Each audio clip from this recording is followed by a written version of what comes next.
Welcome to my YouTube channel. Please be sure to subscribe to my channel and also do not forget to press the bell icon so you never miss any video tutorial published by me. Hi guys, welcome to my YouTube channel Conquest Sayamiji. So in today's video we will learn about the complement system which is a part of immunology. We all know that we have two types of immune systems. One of them is innate immunity and another one is adaptive immunity. But apart from that, we also have some other systems which help them and regulate them. One of the systems is complement system, which regulates both kind of immunity, adaptive and innate immunity. So basically, it is a complex of proteins which help both the type of immunities. So basically, complement factors are the proteins. These are basically mainly secreted by liver, and these are heat sensitive.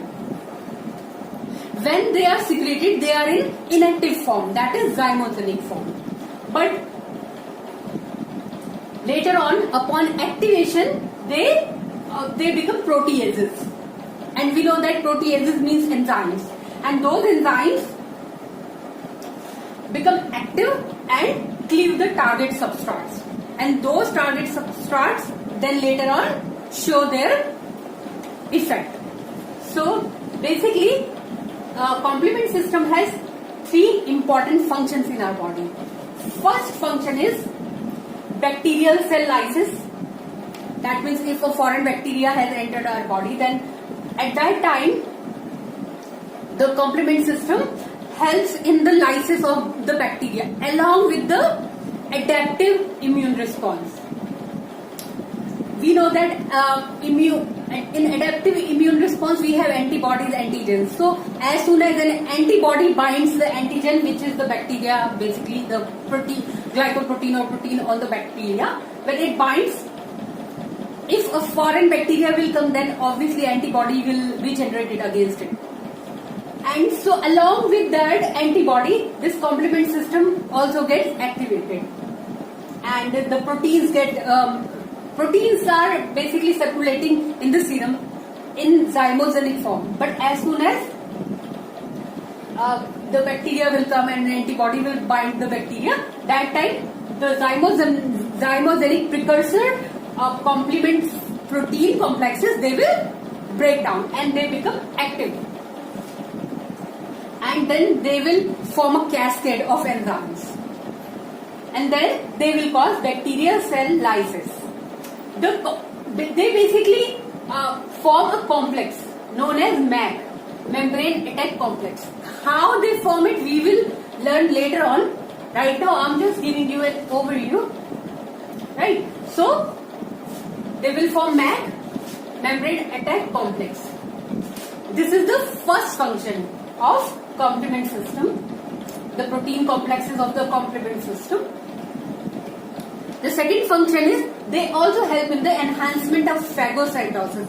We know that during phagocytosis, that means our immune system also engulfs the foreign bacteria and foreign particles. So by making a layer around them, and the process is known as opsonization. So these complement system proteins also help in enhancement of phagocytosis. They will increase phagocytosis of foreign bacteria or pathogens. The third function of the complement system is they increase inflammation by producing anaphylatoxins. So basically we have three types of complement system pathways. The first one is classical pathway, and this pathway involves antibody and antigen.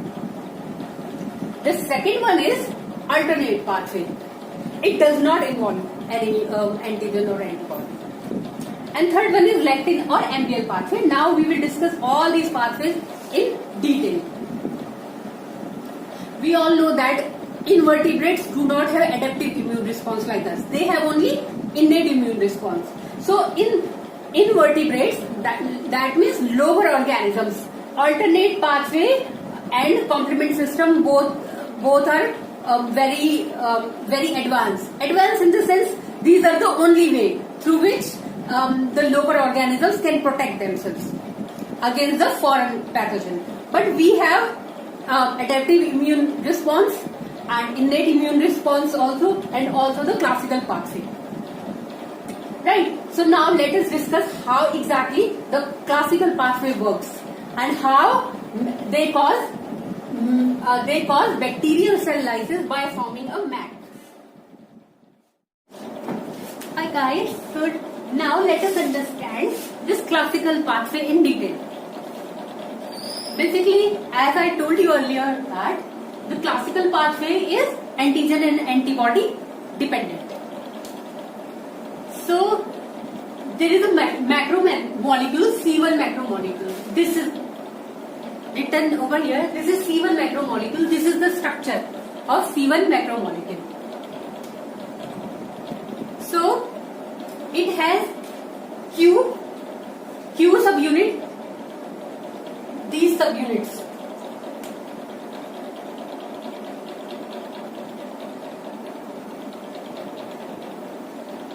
It has this 6 subunits, right? And these are 6 antibody binding sites. They have 6 sites for antibody binding, but even if 2 sites are occupied, the C1 macromolecule gets activated. Apart from this C1 macromolecule has 2 R2 site and 2 S2 site, and both are serine proteases. This one, which is in dark color, black color, it is C1 S subunit of C1 molecule, and this one is second S subunit of C1 molecule. And this one in white color, this is 1 R subunit of C1 molecule, and this is another one. So R2 and S2 are serine proteases. So when antigen or antibody binds the antigen that is on the bacterial surface, then C1 macromolecule gets activated. If 2 sites are bound, two Q site of C1 macromolecule are bound, then this zymogenic precursor form gets activated, and R2 and S2 serine proteases, so they get activated and they act upon their target molecules. The target molecule for R2 subunit is C2 molecule, and for S2 is C4 molecule. Now, when they will act, R2 will act on C2, then C2 will get cleaved into C2A and C2B. And when S2 will act upon C4 molecule, these are protein molecules, then it will get cleaved into C4A and C4B, this C4 molecule. Basically, when a protein or macromolecule is broken down, then the larger subunit is represented by B, and the smaller subunit, like if C4 is getting broken down, this is C4, and it gets broken down, this one is A subunit because this is smaller, and this one is B subunit because it is large. So they are termed like that. And this dash over the macromolecule shows their proteolytic activity. The portion, the subunits of the macromolecules which are shown by this dash bar are proteolytic. They show proteolytic activity. But C2 molecule is the only exception. Like the larger subunit in case of C2 molecule, C2 protein is C2A. But in rest of the other, from C1 to C9, all of them have B subunit as larger subunit. So now, once C2 will get cleaved into C2A and C2B, and C4 into C4A and C4B, then C2A subunit and of C2 and C4b subunit. These in zigzag form, shown in zigzag form, they will both combine and form C4b and C2a, right? And this molecule is known as C3 convertase because it acts on another molecule known as C3, right? So they have bar over here. That means C4b and 2a both have proteolytic activity. Now they both will act upon, like the entire complex which is known as C3 convertase will act upon a molecule known as C3. Now this C3 molecule will further get cleaved into C3a and C3b. Now since we got C3b also, now C4b2a, C4b2a and C3b, they three of them, this one, like this one was already formed, this plus this, they both will form C5 convertase because this is the enzyme which acts upon C5 macromolecule. So they have bar over here, that means C2a, 4b and 3b from C3 molecule which form C5 convertase, they all have proteolytic activity. Now they will act upon C5 molecule. Which will get cleaved into C5a and C5b. Now C5b, once we get C5b, then the C5b will bind with C6. This is another protein.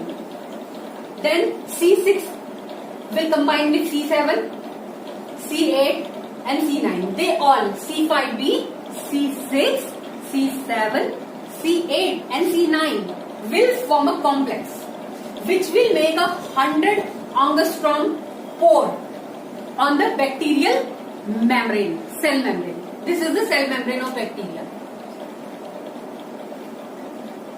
And these are the molecules from starting from C5b, 6, 7, 8 and this is C9.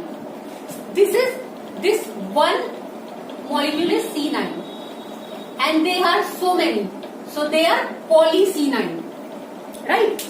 And these are, this structure is C5b, 6, 7 and 8. So collectively they all will form a 100 angstrom pore. This is a pore. Now once this pore has been generated in the bacterial plasma membrane, then this plasma can enter, like the substances from outside can enter into the bacteria like plasma or anything, ions, anything. So the bacterial cell will burst and the bacteria will die. So that's how the classical pathway of complement system helps our antigen and antibody complexes to fight with the bacteria by causing bacterial cell wall lysis.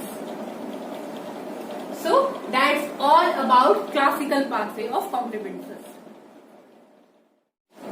For the students, so now let us discuss the second pathway of complement system, which is alternate pathway. This pathway is independent of antibody and it requires, it involves the spontaneous the breakdown of C3 molecule, which causes bacterial cell wall lysis. So this pathway is basically activated on its own. It does not require any antibody and it involves 4 serum proteins. The first one is C3 protein, second one is factor B, third one is factor D and fourth one is factor P. It is also known as factor P property, right? So C3 protein is spontaneously cleaved into C3b and C3a. Now this C3b combines with factor B. This is factor B. It is factor B. right? As soon as it combines with factor B, then factor D arrives, and factor D cleaves this B, factor B, into two components, BB and BA. This factor D acts upon the factor B to cleave it, and the B is still bound to C3B. Now BA will diffuse and BB will remain bound to C3B. Now it will become C3B and BB, because a portion will be cleaved from here. So now it will be C3B BB. Now this is analogous to the classical pathway, the C3 convertase, right? Which had C4B and C2A, right? So now it will form C3 convertase activity. C3B and BB will form C3 convertase, and this convertase will be stabilized by factor P, that means property, and the half-life of C3B BB will increase. Now, since it has C3 convertase activity, so obviously it will act upon C3 molecule, right? And it will cleave. This is the substrate for C3B and BB, and it will get cleaved into C3A and C3B. Now C3B, B and C3B, they will form C3B, BB and 3B, which is analogous to C5 convertase. They have C5 convertase activity. Now we know that now the entire process, rest of the process is same as that of the classical pathway. What C5 convertase did? It cleaved. C5 convertase cleaved C5 molecule into C5B and C5A, right? And then C5B combined with C6, then C6 combined with C7, then C8, then C9, and they all formed MAC, membrane attack complex, to generate 100 angstrom pore on the bacterial cell wall to cause bacterial cell lysis. So that's how the alternate pathway causes bacterial cell lysis. Hello students, so now let us discuss the third pathway of complement system, which is lectin pathway or MBL pathway. MBL here means mannose binding lectin pathway. Basically, lectin pathway is lectin is a protein which binds to mannose, which is a carbohydrate. We all know that plasma membrane, the plasma membrane has carbohydrate residues and glycoproteins and everything. So basically, the lectin pathway is activated when mannose binding lectin binds mannose residues on the glycoproteins or carbohydrates on the bacterial cell surface. Not only bacteria, but also other microorganisms like viruses and all, right? So lectin binds to the mannose residue, right, which is present in the plasma membrane. So just like our another pathway, which is alternate pathway, this pathway is also antibody independent pathway. The structure of MBL is similar to the C1q of the classical pathway. We know that C1 macromolecule was there, right? It has C, Q, R2 and S2, right? C1 has 6 antibody binding sites, right? Which is Q, which like the Q subunit of C1 macromolecule. So this structure of MBL is similar to the C1q, not R2 and S2, only C1q of the classical pathway. So as soon as MBL binds to the cell surface of the microorganism, there are 2 MBL associated serine proteases present in the serum. So when MBL will bind the cell surface of the microorganism, then those serine proteases associated with MBL known as MASP1 and MASP2 also bind to the MBL. Now, MBL is bound to the microorganism. Apart from that, MASP1 and MASP2 also get attached to the MBL. Now, that means MBL, MASP1 and MASP2 will form a complex. Now, this active complex of MBL, MASP1 and MASP2 will cause cleavage of the C2 and C4 protein, like C1 macromolecule in classical pathway, right? The C1 macromolecule had a R2 and S2 subunit which cleaved C2 and C4 proteins of the serum, right? So similarly, the active complex of MBL, MASP1 and MASP2 will cleave C2 and C4 proteins. So this MASP1 is similar to C1R2 subunit, and MASP2 is similar to the C1S2 subunit of the C1 macromolecule. So since they have structural similarity, so we know that C1R2 cleaved C2 subunit, right? C2 protein. In the same way, MASP1 will cleave C2 protein, and then MASP2, which is analogous to C1S2 subunit of C1 macromolecule, will cleave C4 protein. Now we know that once C2 and C4 will get cleaved into, C2 will get cleaved into C2A and C2B, and it will get cleaved into C4A and C4B. Now what will happen? C2A and C4B will combine to form C2A, C4B, right? So the pathway, they collectively they will form C3 convertase. So rest of the pathway is exactly the same as that of the classical pathway, right?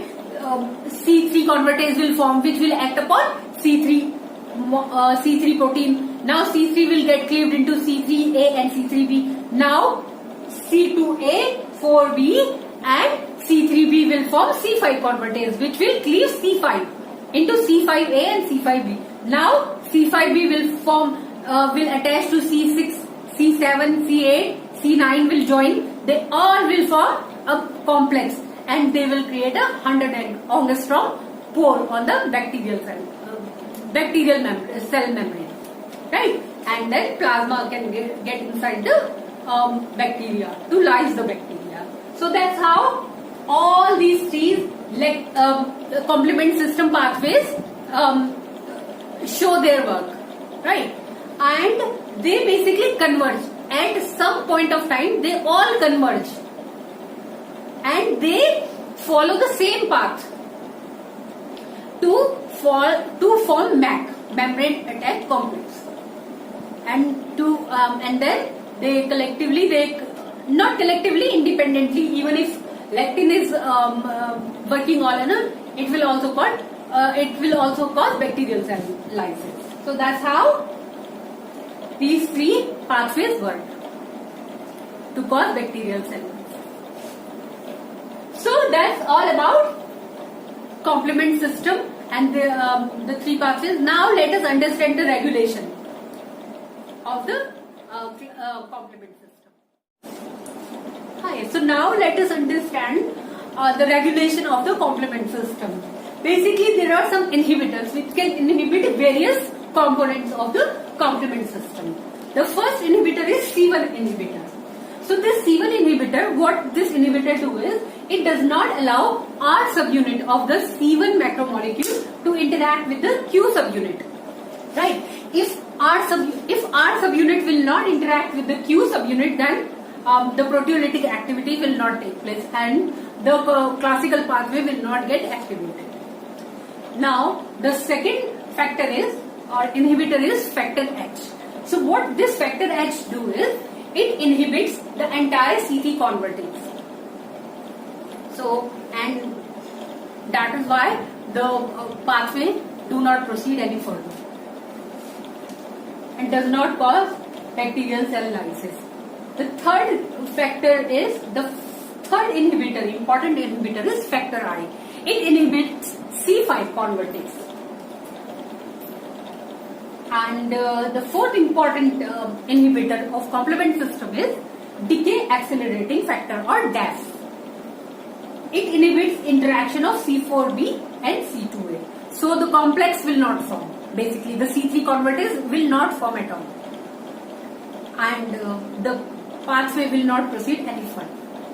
So that's all about the complement system.